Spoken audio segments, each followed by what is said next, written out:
Il a été le conseiller du président Carter de 1977 à 1981.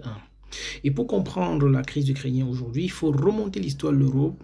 depuis les deux guerres, c'est-à-dire la guerre de 1914, enfin de 14-18, et la guerre de 1939, de 39 à 1945, qui s'est achevée en fait à Berlin, après la capitulation de l'Allemagne nazie. Donc, il faut aussi comprendre que après cela, après cette guerre, il y a eu un rideau de fer qui s'est abattu sur l'Europe, qui était, on appelle selon l'histoire jusqu'à aujourd'hui, le mur de Berlin. Et pour comprendre pourquoi est-ce que nous sommes en train de vivre une guerre au sein de l'Europe, c'est qu'il faut aussi bel et bien étudier l'histoire du mur de Berlin de 1991, dès la chute du mur de Berlin et les années qui ont suivi, les différentes proclamations de l'indépendance des républiques qui composaient l'Union soviétique. Et de là,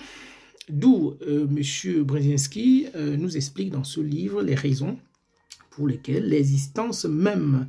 de la Russie et pourquoi est-ce que la Russie ne peut pas être une très grande puissance mondiale si elle perd l'Ukraine, si elle venait à perdre ainsi l'Ukraine, et pourquoi l'objectif des États-Unis, c'est de tout faire pour arracher l'Ukraine entre les mains de la Russie afin de dépecer ainsi la Russie, de rendre la Russie une puissance régionale telle comme Barack Obama avait d'ailleurs dit, et ce qui fut d'ailleurs une erreur stratégique et une erreur monumentale dans le langage diplomatique, ce que Barack Obama avait dit à Berlin, lors de sa prise d'allocution à Berlin, quand il a rendu visite en fait en Allemagne, et il avait tenu ce propos que la Russie est une puissance régionale, ce qui n'avait pas du tout plu à la Russie, du tout. Et aujourd'hui, nous vivons une situation extrêmement tendue, et nous comprenons à travers M. Brzezinski que la guerre qui est en train de s'abattre sur le peuple ukrainien, et aussi que les Européens sont en train de payer la facture, enfin la lourde facture, c'est que c'était une guerre préparée, déjà préparée même longtemps avant, préparée avant la Deuxième Guerre. C'est une guerre préparée depuis plus de 50 ans, et qu'aujourd'hui, il y a beaucoup de personnes qui ont des idées préconçues, fabriquées ainsi, des idées fabriquées par les médias, et qui ne regardent cela que dans un seul, je vais dire, à travers une seule vision, et ce qui n'est pas du tout sérieux intellectuellement, parce qu'il faudrait que les gens essayent de nous expliquer les choses profondément. Et je pense que le travail des intellectuels qui sont en train de se battre afin d'éclairer le peuple européen, le peuple américain, le peuple africain par rapport à l'histoire qui est en train de se produire en Ukraine. Cette guerre pouvait être évitée si l'accord de Minsk avait été respecté. Cette guerre pouvait être évitée si ainsi les Américains ne poussaient pas l'Europe ainsi à prendre des décisions radicales et des décisions aussi monstrueuses par rapport à leur cause. Donc aujourd'hui, on en est là, on est face à cette situation, et ce livre retrace l'ensemble de toutes les décisions qui ont été prises depuis les années 70 jusqu'à nos jours, et pour pouvoir ainsi permettre, vassaliser, non seulement pas vassaliser l'Europe, mais aussi pousser l'Ukraine à sortir de l'enclos en fait de la Russie, et aussi pousser la Russie ainsi à mener une guerre inutile, une guerre sale, je pourrais dire ainsi, contre l'Ukraine, et une guerre involontaire, parce que la Russie mène cette guerre avec une douleur interne, parce que ce n'était pas son souhait de mener la guerre à son frère, à son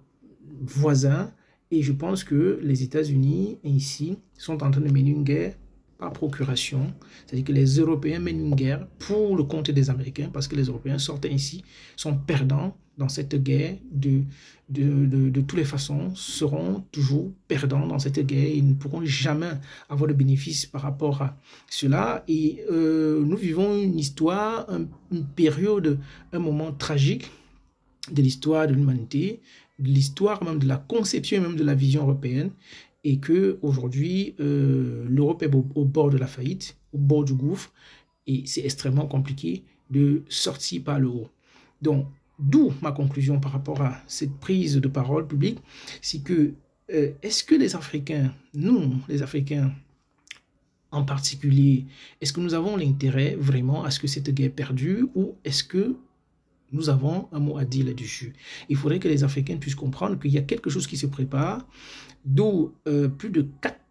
4 milliards de personnes sur la planète, et nous sommes à plus de 8 milliards déjà, plus de 4 milliards de personnes sur la planète sont en train de chercher ainsi à adhérer à un projet immense, un projet qui changera la donne de l'humanité. Et je pense qu'il faudrait que les Africains, essaient de penser à l'avenir de l'Afrique et aussi à se mettre à l'écart de l'ensemble de tout ce qui peut être associé de près ou de loin à cette guerre, parce que cela ne nous concerne pas et ce n'est pas notre histoire. Donc, même si cela a de l'impact économique sur nous, il faudrait qu'on essaie de comprendre que nous avons commis l'erreur par rapport à la Première Guerre mondiale, nous avons commis l'erreur par rapport à la Deuxième Guerre mondiale, et il faudrait qu'on essaie de comprendre que cette guerre ne concerne pas les Africains. Et si les États-Unis ont décidé de mener une guerre par procuration, et si le peuple européen a décidé d'assumer cette procuration-là à la place des Américains contre la Russie, ben, ce n'est pas pour autant que les Africains devraient s'associer à ce jeu qui est aussi mortifère pour le peuple africain et qui d'ailleurs, ce sont eux qui finiront par perdre en actif et en ordonnée. Donc, je respecte ce que les uns et les autres font, mais je dis à tous les intellectuels africains, vraiment, d'être à fond dans le cadre de la sensibilisation, dans le cadre de la prise de parole publique, afin d'éveiller les consciences, afin que nous puissions vraiment éviter d'entrer dans cette spirale infernale qui risquera encore de plonger notre continent dans les heures les plus sombres de son histoire. Merci et à très bientôt. Salut!